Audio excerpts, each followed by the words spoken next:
Especially since I've moved to Israel, I've started to fully appreciate that everything in our lives happens for a reason, and there's tremendous hashgacha that we can observe if our eyes are only open to the possibility. I think that's definitely true in the relationship between my father and I. I think that he probably was, even if he didn't know the word hashgacha, he probably was aware of some of these things that I also noticed. Many of you know this because I said it during the shloshim, but during the shiva. But I really wanted to tell you just a piece of the impact that my father had on me in terms of my growth and as a man. My dad grew up in a fairly traditional household in Brooklyn. They kept kosher and sometimes went to an Orthodox synagogue, at least when he was living in Brooklyn and out of Long Island. When we were growing up, we went to a Reform temple, and it was close, a couple miles away from our house in Manhasset, Long Island. And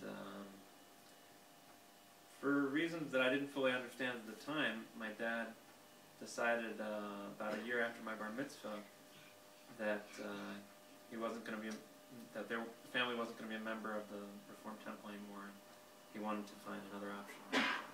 And no, he didn't. I got the sense that he didn't feel totally at home in the Reform temple, and it wasn't really his crowd, socially and otherwise. And he liked the Hebrew school that the temple had, and he had us all sent there. And but he was looking for more, for something a little different, and something perhaps a little more informal. My dad, he wasn't someone for formality. He was this person who said what was on his mind, and he found a much more welcoming environment in Chabad of Roslyn. They just opened up in 1994 when I was a freshman in high school, and for the first couple of years the services were in the rabbi's basement. And even though Roslyn is a very Jewish area, they struggled to get a minyan, especially on Friday nights. And my dad quickly started going there and decided to become a member of the Chabad, and to go there. He started going one Friday night, and then the rabbi started calling him almost every Friday or Shabbat. We really need you for the minyan, and he definitely appreciated the Chabad rabbi, even though they weren't so close. But he had a warm relationship with the rabbi and appreciation for him, for Rabbi Cantor, the Chabad rabbi in Roslyn. And so I started going with my dad, also not every Friday night, but many times. And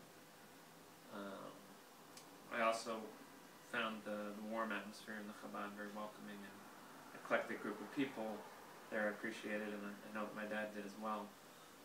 And like half the shul was Persians, actually.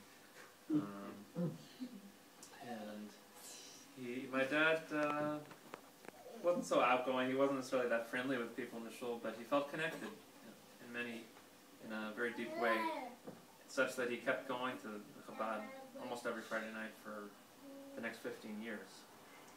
And even when his health started to decline in the last couple of years, he would still go on occasion. And it really had a tremendous impact on me. I didn't realize it at the time, but the fact that the Chabad was so welcoming to me, and that my dad really wanted me to come, he always would ask me if he wanted to come, and showed me that it was important to him that I come with him, both on a level of connecting, that it connected the two of us, and also that it was something he saw as important that I do on my own to go to shul. And it had a big impact on me. I continued to go to the Chabad at Cornell, and also at Cornell I met Rabbi Devorah Sharf, or the campus rabbi, in my last 2 years, shloshim, and so that continued the circle, and they helped connect me up even further to Jewish tradition, and a time when I was starting to become more curious and wanted to learn more, and so I really owe a tremendous debt of gratitude to my father for that alone, for many other things too, but just for that alone, it's really, I can't imagine whether I would be here. Who knows? But I can't imagine that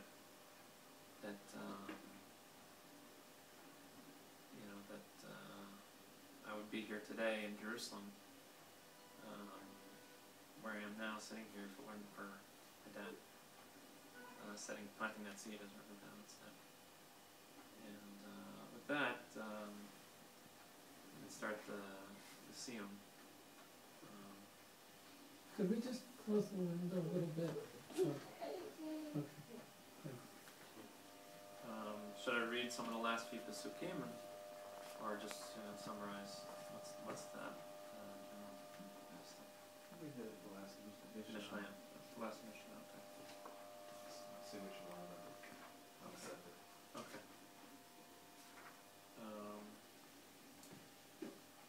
So I'll say first, just as a way of introduction, the siyum that I'm going to be making is on Mishnayot and Tanit, and I've never learned it before. I had the sefer for over 8 or 9 years of Mishnayot, of course, with 5 different Mishnayot. But I dedicated this learning to my father, and just like I spoke about the hashgacha pratit, that my dad just happened to start going to the Chabad, happened in quotation, then also it's very interesting hashgacha wise that of all the times that it happened that my dad's funeral it happened to be the biggest hurricane in over 50 years in New York City and Long Island.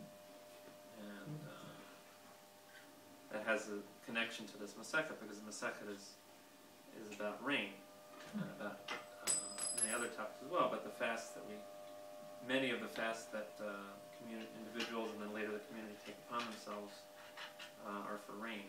And so certainly a subject that's close to my heart. And my dad, I know that he was always proud of the fact that I was a meteorologist.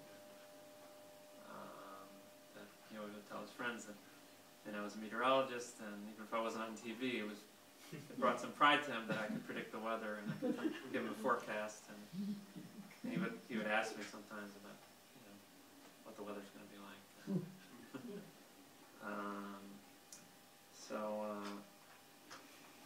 Just going to read the last Mishnah is a much more upbeat note than much of the rest of the Masechet. Talks about the significance of Tu B'Av.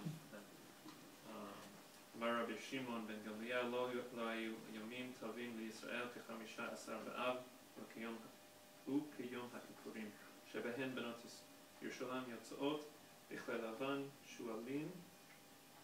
שאולים שלא לבייש את מי שאין לו. And it goes on to explains that there were 2 days of the year that were there weren't Yom Tovim in the broader sense of the word Yom Tovim more than Tu B'Av and Yom Kippur, which is amazing to think, how is it possible that Tu B'Av could be on the same level as Yom Kippur? But in these times, there was such a level of simcha that you can make that statement, and something that we have to try to appreciate in our days. Even though we may not feel that same level, we should try to at least on Tu B'Av.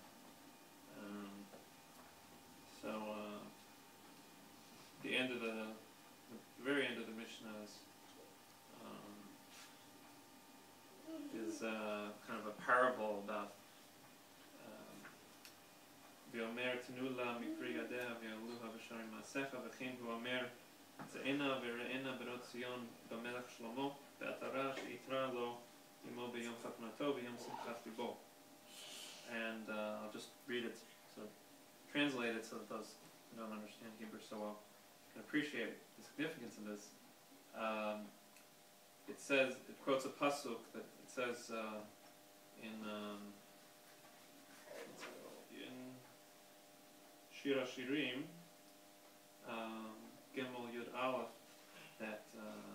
Go forth, O you daughters of Zion, and gaze upon Shlomo HaMelech, King Solomon, even upon the crown with which his mother has crowned him on his wedding day, and on the crown, and on the day of the gladness of his heart.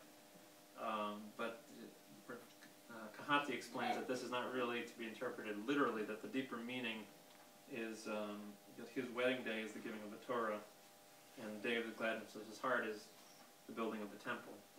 May it be built in our times. And that Am Yisrael, in a sense, is the mother of the Jewish people. So everything's allegorical, and it ends on a very optimistic note with anticipating the Mashiach.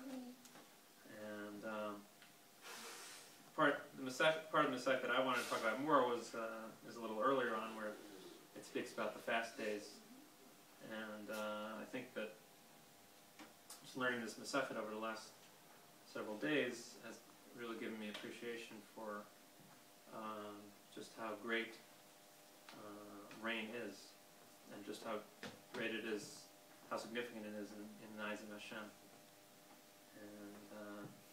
And that we observe we did observe these fasts, and these fasts are mentioned, the fasts that are starting with an individual and then gradually obligated upon the community in a time of drought in Eretz Yisrael, up to 13 fasts if the rain doesn't come. It shows just how significant the sages considered rain in our daily lives. It's a fundamental. Without rain we can't really live. And I read in Sefer Hoda'ah from Rav Eliyahu Kitov, he brings some midrashim that illustrate that Hashem gives us rain in some sense, not whether or not we deserve it. It's not given necessarily based on merit. It's just a chesed that Hashem does for us. But at the same time, when there is no rain, we have to see that it's a sign to do. Clearly, these fasts are indicating that this is a sign that we need to do tshuva, and we need to join together as Am Yisrael, and by fasting, it encourages us to do tshuva that's necessary to bring to arouse the rachmim of Hashem. So it appears to be a bit of a contradiction on one hand, that it comes as a chesed from Hashem, but yet we need to pray for it. In fact, we see that the rain in Breshit, we see that the rain fell. There's a pasuk explaining that the rain fell before we even find out about Adam. So that shows that Hashem brought the rain even without